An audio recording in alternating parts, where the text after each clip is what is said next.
Welcome to a new episode in the BlastBox series. As you can see, that this would be one of my all-time favorites in this series, even though there's been like a handful of these. But this is my favorite right here. Brother Love, Bruce Prichard. From when you see me the title, the biggest shield around. I thought I lost this photo when I edited it. I put something else for it, but I found it. I was like, yeah, I'm going to keep the original. But I'm going to say Bruce Prichard is the biggest shield and simp around.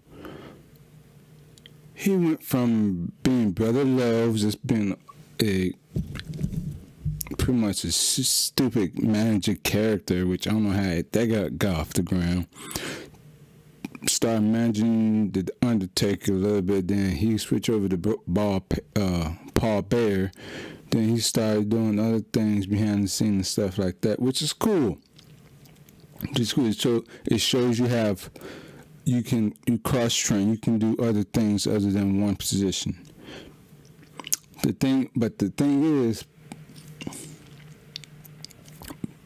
Bruce is a simp.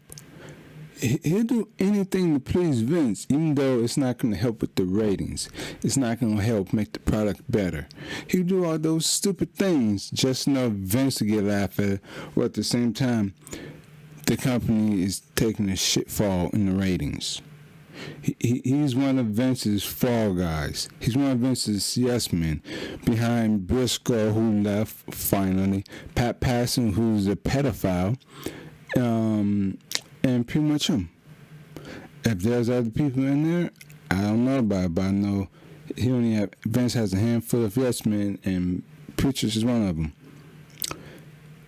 Prichard's, because this video is going to be very short due to the subject matter, Prichard is also the man who's on TNA's payroll before maybe around the time Eric Bischoff and Hulk Hogan came in.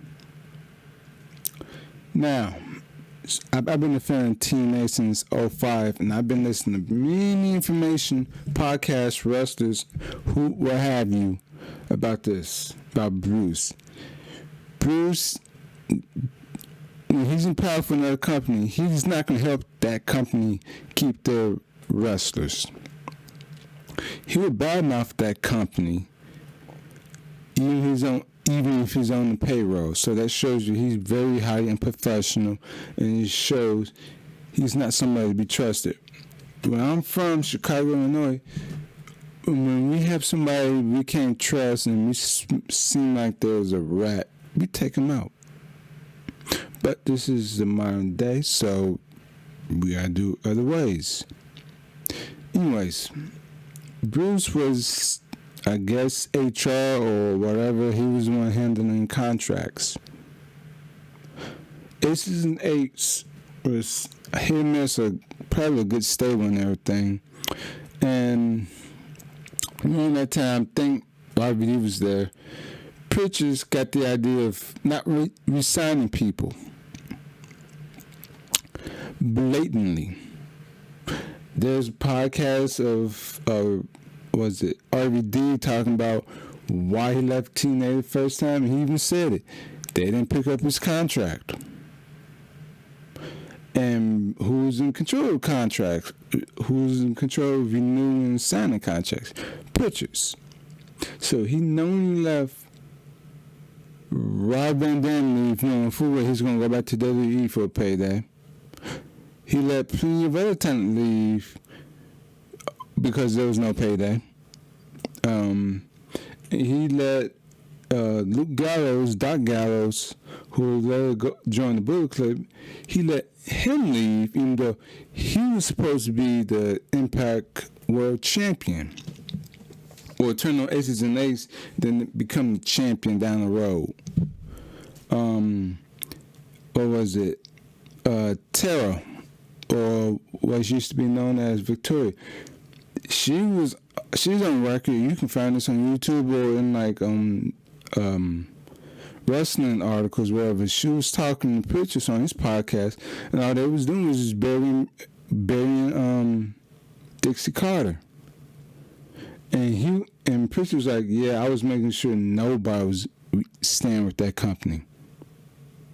So you have somebody who's working in a company normally not resigning people, and he thinks it's fine.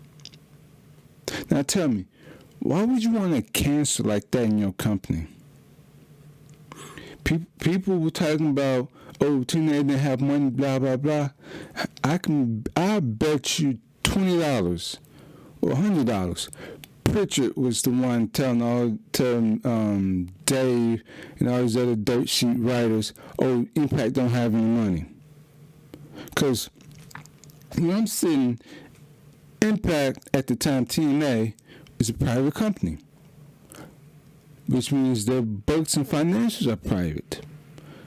The only way to get some semblance of what's going on in the company is for wrestlers to violate their contracts and tell these dirt sheet people, or have somebody in management tell these people this. So it gives Impact a bad name. So people can give Dixie a bad time, but at the same time, I'm giving Prichard a bad time because I'm holding him accountable. He's one handling contracts. He's one handling the talent.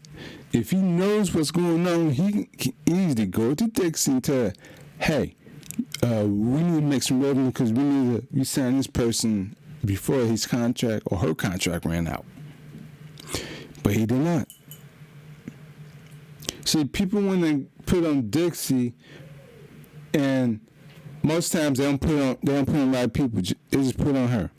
You can put it on Dixie.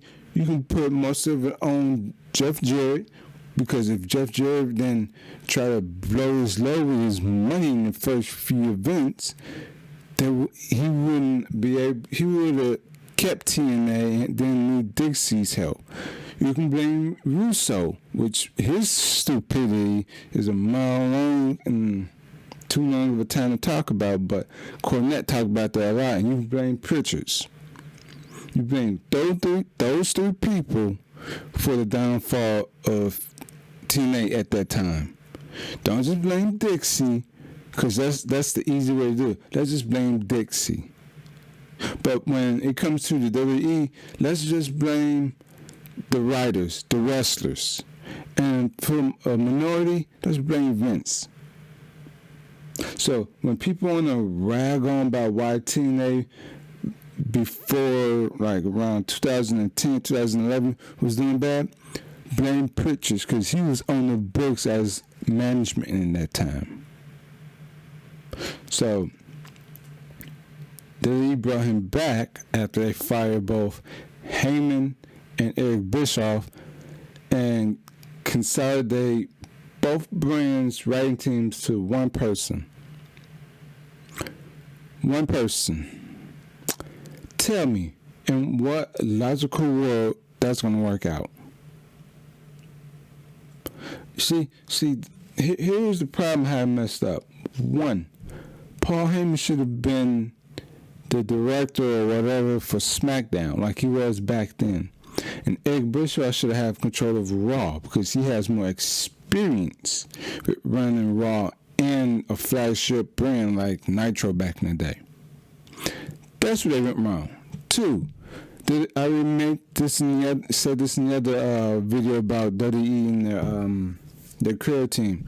They're creative bankrupt.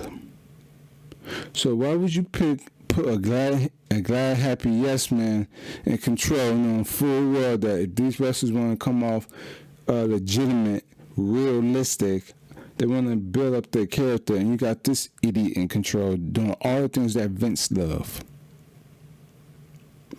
But what do I know? I'm just a wrestling fan who's just watching, who see the pitfalls of WWE for what they are. But hey, that's just my thoughts and probably a few others. So if you enjoyed this video, I salute you. Like, share, subscribe, share this everywhere you can. I got my So social media links in the description. Mostly on Instagram now. It's a lot easier, and Twitter is always cancerous and stuff. You can find me on my main YouTube channel. I do Twitch from time to time, depending on how I feel. And have a good evening, good night, and just remember, stay out of blast rage. Might just get burned.